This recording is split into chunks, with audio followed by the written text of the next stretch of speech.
over the what 4.5 seasons we've had now, we've dealt with our fair share of aftermath episodes and after the main fight episodes, but I feel like there's so much shit we have to deal with after this one. Like, I'm still so worried about Mirio and so many people's futures and Eraserhead and everything.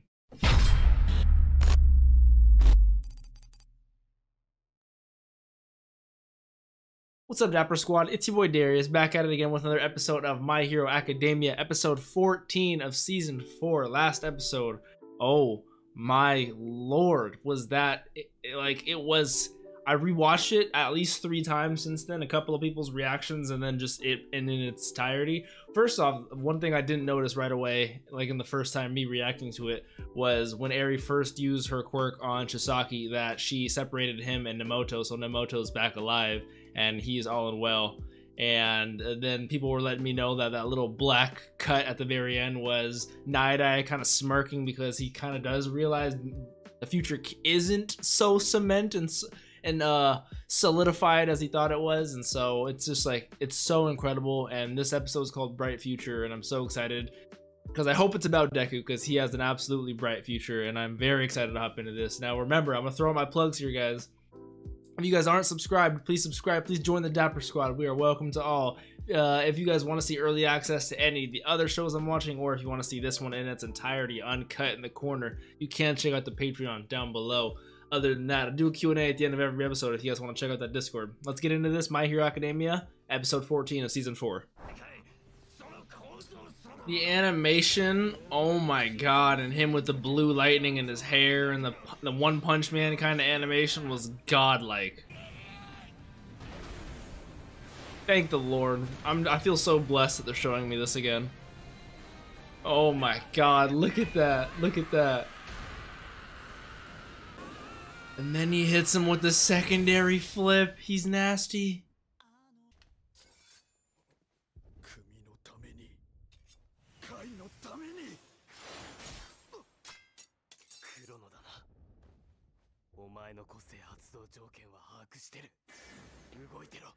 Swordfish. That's specifically the swordfish that Fatgum gave him too, which is, thank the Lord he was able to do that. I was so worried.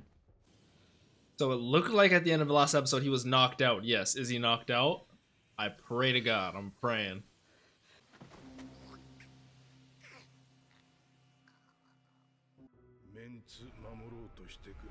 See, the boss seems like a good guy. Like, pretty good morals. Scolds him when he needs to. Teaches him the right path. Oh my. He rewound fucking what's his name out of Life Force guy. I like how she referenced Gunhead. That's cool. Yeah, this does not look good to me. This does not look good at all. Yeah, her dad vanished. I don't know what could happen. Oh, Eraserhead can erase her quirk. Oh, thank you. Thank you. Right? Yes. Eraserhead is always our Lord and Savior. When you think about how many battles we had throughout this arc, holy shit. Hiroshima, man. I love how Fatgum, I love the respect Fatgum has for him. He's crying and everything. Gave him new inspiration, new hope.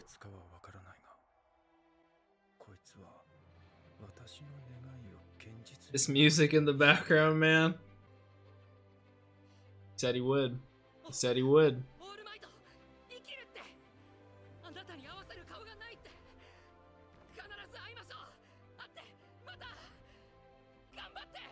Yeah, I'm so hoping Night-Eye doesn't die. He's a strict dude, man, but strict dudes are what we need, man. He is a great-ass mentor.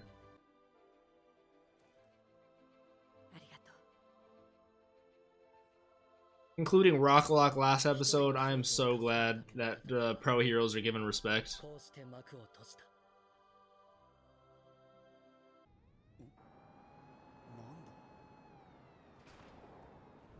Oh. Oh. Yeah, that's a very smart plan on Toga's part. Yep, even... This is gonna be scary. Yeah. Alright, Tabby. Oh my god, I don't like that smile. Holy shit. It's like a cyclone of flames. Who is this dude? Sand Hero Snatch? Of course there would be. He knows about his quirk too. Informed. Smart. Decompressed a huge boulder.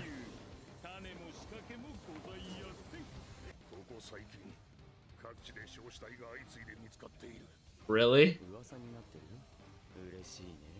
Wow. Davies just going around burning people? This guy's got some confidence. I fuck with Snatch, bro. Little sand tiger action over here. I fuck with this. Oh, okay. At least he didn't die. Thank the Lord, Compress.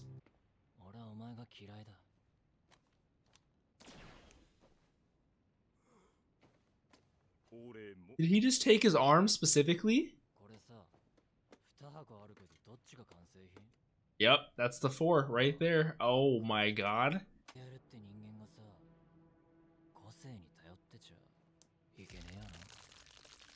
And then he decayed the other one. Both his arms are gone. I mean, we've seen him but he has to do it within a very short period of time, right? Is he gonna... This is fucked, man. I was not expecting this. I will be 100% honest. I thought this was gonna be purely an Aftermath episode. So they don't have Eri, but they have the... They have the bullets. They have the only finished product. Who knows what they're gonna do with 4 bullets? And... So it really did. He really came out kind of unscathed. We're not gonna talk about that. More importantly, yeah.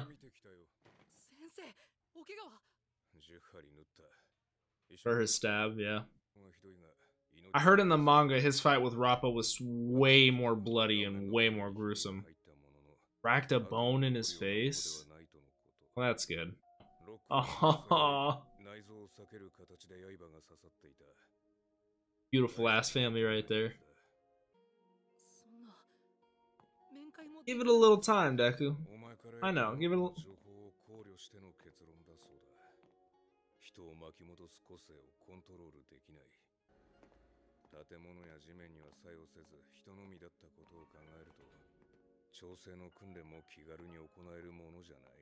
That's very, very true.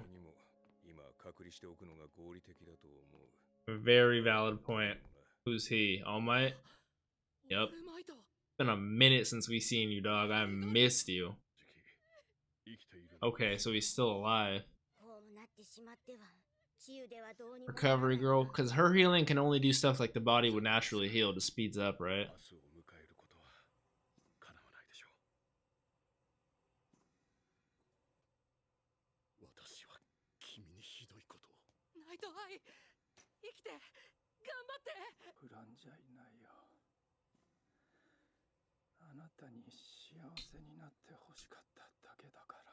Yeah, man. And it's possible, it really is.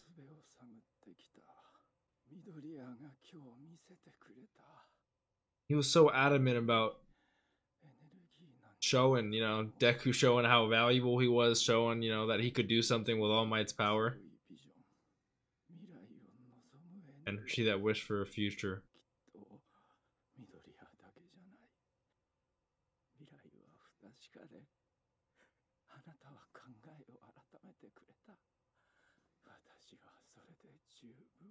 Of course, my boy Mirio comes in, man.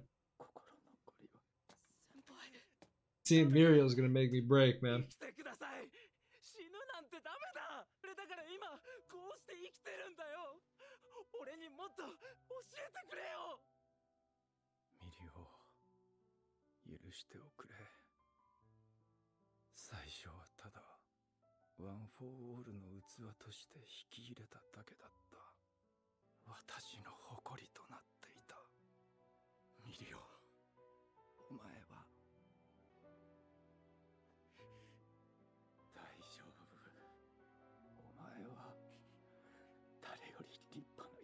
Man, I hope that's true.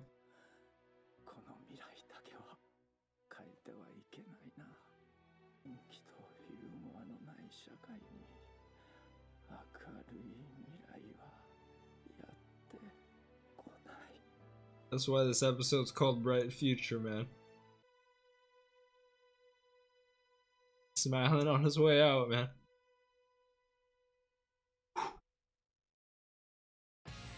Oh, that's the end? It's already... Whew. Whew. I'll be damned. For an Aftermath episode, that was something else. It had a lot more action, a lot more feels, a lot more of everything than I thought. Oh, man. I'm gonna try to keep it together. Because usually, when I talk about the sad shit that just made me cry, it gets me to start crying again. So I'm gonna keep it together. Because I know Night Eye would want me to keep it together. I'm gonna go through everything that happened in this episode. I feel utterly blessed that it showed me the ending of that fight again from last episode. That One Punch Man-esque animation with Deku and how fucking murderous he looked with the blue lightning and Eri on his back. And it's just, it made it all that much better that he was wrapped up, that she was wrapped up around him in Mirio's cape. And it was just a perfect situation.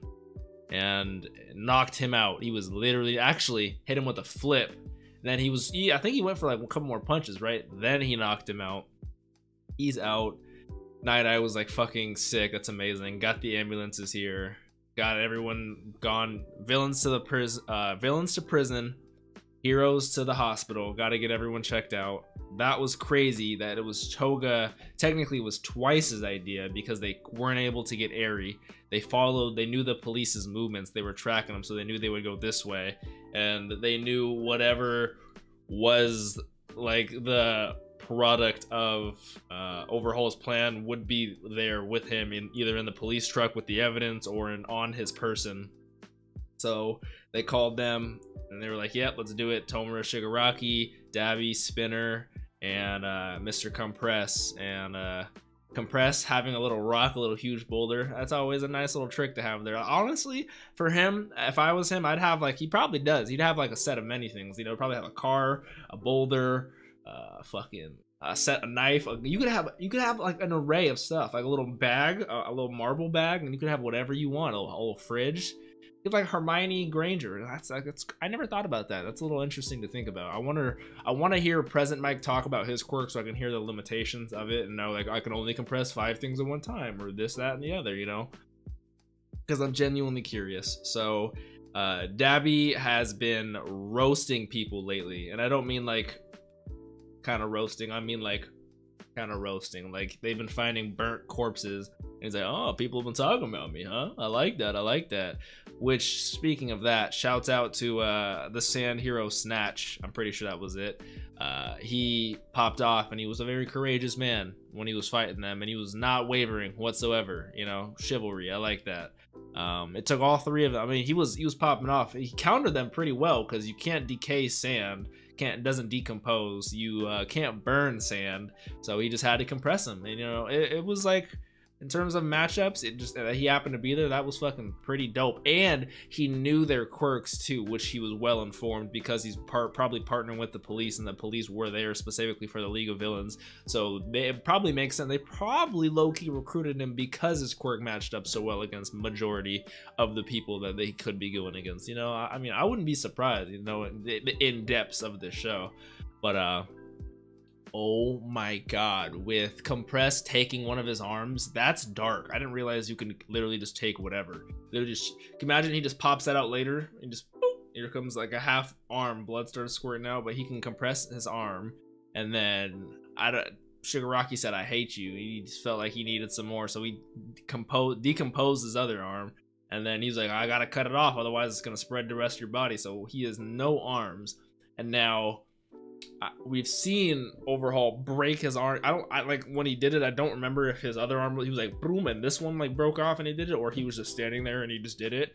But we've seen him do it with all 4 limbs, you know, at one time. So I think he could do it. He would just need the necessary material, because he breaks down material and can put it together. So he would need the necessary material, which he can't do when he's confined like that and he would need to do it in an immediate amount of time. So I don't think it's gonna work. Is he gonna be like this deranged? It's like, because they got the boss, his plan failed, the future, you know, like, this is crazy. What's his name? Chrono even got taken. Thank the Lord, Tamaki and Sun Eater. Oh my god, my camera's about to die. Give me 1 second, guys. So yeah, thank the Lord for Tamaki and or aka Sun Eater. And I love how it showed on the way out all the heroes, because like this has been what, 6, 7, 8 episodes, you know, with the different fights, multiple different fights throughout. So like the fact that it showed Rocklock, it showed Fitgum, showed Red Riot, showed Tamaki, Lumillion, and so many heroes sacrificed so much and put everything on the line to save this girl. It's just so good to see that it worked out and that she's actually in good care and she's safe. She is being quarantined, but the reasoning as to why she's being quarantined makes so much sense, because Eraserhead is, he's right, the only one who can shut her down, because she doesn't know how to turn it off. But for her to be able to gain control, because, you know, quirks are like muscles, you can work at it, get better, be more specific, get more tuned with it, but it only works on people. So for her to practice, she has to practice on people, which, who are you going to find as a test subject for that? It makes a lot of sense. I like that as being like a very scary limitation as to how you can train with your quirk, you know? And so she's quarantined. Eraserhead, I don't know if he specifically mentioned it, but he's probably going to stay around in case she wakes up and her quirk starts going off again. You never know. I'm glad he was a-okay. Like really minor injuries, except for, of course, man, Night Eye going out, and the way he talked to, thank the Lord he was able to have, like, this is what I'm talking about. I can already feel it coming on. But him talking to All Might and them, like, the reconciliation between them, and it's a bright, open future. You know, I don't resent you at all. I do it because I love you. And then him talking to Deku, and when he said he only technically took on Mirio because he thought he was a good vessel for the One for All, and then he became his pride, his bright future, and he became his everything, and Mirio followed him and respected him, admired him. The relationship they had was so crazy. Mirio coming in there telling him to live and breaking him down, and then ending it with a smile, man. Just shouts out to fucking Night Eye, like, for real. RIP to a real one. That was just legendary. And I mean, it makes sense, man. He got a huge rock through the stomach. He lost an entire arm. He was losing a lot of blood, man. He is just such a savage hero, such a fanatic All Might supporter, and he is a absolute loss to the world, and we will forever miss him. And on that note, I am going to be ending this video because I'm going to start crying again. So hope you guys enjoyed. If you did, please leave a like. You know, like I said, check out the Patreon. It's always an option if you guys want to see the full length to any of the videos or early access to any of the videos I'm watching Konosuba, Dr. Stone, Vinland Saga right now. I'm going to be starting 7 Deadly Sins soon, and then having a couple of polls for some new shows. You never know. Subscribe, join the Dapper Squad, guys. I just broke my chair. Help me get a new chair, guys. Come on, join the Patreon. I appreciate you guys. Have a great night or morning, wherever you stay at, Dapper Squad. Thank you, guys.